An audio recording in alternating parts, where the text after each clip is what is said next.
For over 3 decades, a man committed a string of burglaries, assaults, and murders across California and vanished without a trace.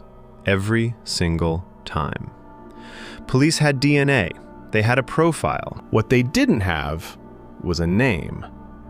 It would take a group of amateur genealogists working from their living rooms to finally find it. Between the mid-1970s and the mid-1980s, a series of crimes terrorized communities across California. Investigators eventually connected them to a single offender, later dubbed the Golden State Killer, responsible for dozens of sexual assaults and at least a dozen murders. Then, in 1986, the attacks simply stopped.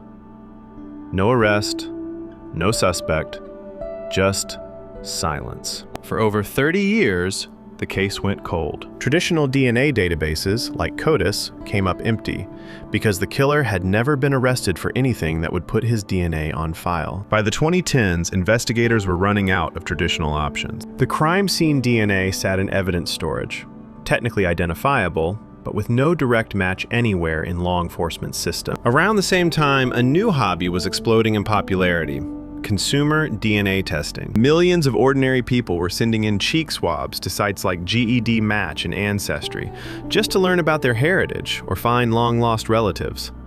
None of them knew that this hobby was about to become one of the most powerful crime-solving tools in modern history. Investigators had an idea.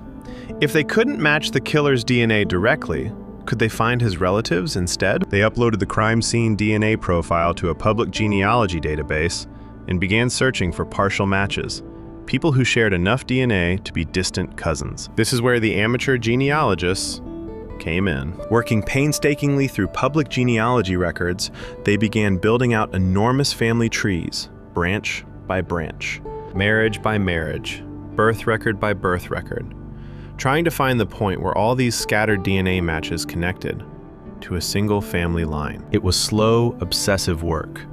Genealogists cross-referenced obituaries, census records, and old newspaper archives, narrowing the pool from thousands of possible relatives down to a handful of family branches, and eventually to specific individuals who fit the age and location profile. One name kept surfacing: Joseph James D'Angelo, a former police officer living a quiet life in a Sacramento suburb. In April 2018, investigators quietly collected a discarded DNA sample from an item D'Angelo had thrown away. It matched. D'Angelo was arrested in April 2018 and later pleaded guilty to multiple counts of murder and kidnapping, closing a case that had haunted California for over 3 decades. The method used to catch him, investigative genetic genealogy, didn't just solve one case. It opened the door for hundreds of other cold cases to be re-examined using the same technique, some of them decades older than this one. It's a strange kind of justice. The break in the case didn't come from a lab breakthrough or a new witness. It came from ordinary people treating genealogy like a puzzle, refusing to stop until the pieces fit. 3 decades of silence ended, not by a confession, but by a family tree. It's a reminder that sometimes the truth isn't hiding, it's just waiting for someone patient enough to find it. If this case fascinated you, subscribe. Every week, we dig into another unsolved mystery, cold case, or investigation that changed how crimes get solved.